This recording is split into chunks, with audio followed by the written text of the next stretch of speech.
So, Lyndon, the director of Opera Australia, can I ask, how did you come to be involved in opera? What was the sort of lead-in for you there?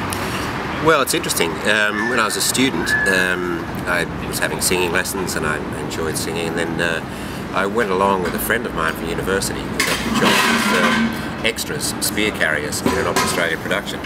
And I heard the late Donald Smith, tenor singing, and John Shaw, a fabulous baritone.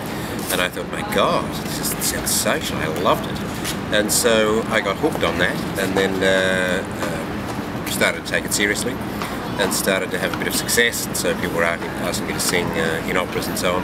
And then I started earning a living doing it, and it's an extraordinary thing when your hobby is also your profession, and you become so connected to it that it really becomes your life. And I find the music incredibly passionate. I love hearing great singers, interesting staging, and when all of those things come together, it's the most extraordinary art form. When they don't come together, it's the ugliest of all. But more often than not, it's a phenomenal experience, and you do leave the theatre with a whole range of emotions. You know, the other day when we had a run-through of La Boheme in the rehearsal room, the cast and everyone in the rehearsal room were in tears at the end of it because Mimi had died. And I was remembering when Puccini finished writing La Boheme, and his housemaid came into his study and he was slumped over the score in tears, just weeping.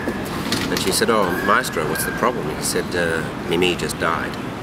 And opera has that extraordinary effect on me, and fortunately on a lot of other people as well.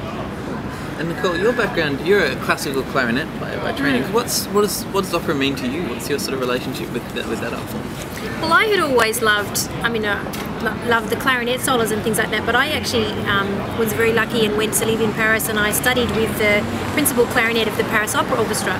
And through that I had the opportunity to go and see a lot of things that Paris Opera and Ballet put on, and he also showed me backstage all kinds of things, and he told me the history of Palais Garnier Opera House and all those kind of things. But I remember sitting in Palais Garnier Theatre, and it's all red velvet, and it's just like out of a fairy tale, you know, it's amazing, a massive red velvet curtain, and seeing something, and I can't even remember what production it was, but I just thought this is an art form that will never die, because it has everything. It does really tug at the heartstrings. It's incredible to see it happening in real time. It's an incredible experience to go somewhere and to agree to suspend belief in order to be completely enchanted and completely drawn into a story and what's happening to characters. And I think the fact that music is such a big part of it makes it very powerful, because music sort of adds the layer of everything that we can't say with language. And I think if you have the music and the language and the set and everything else that goes with that environment, it's a very powerful sort of cocktail.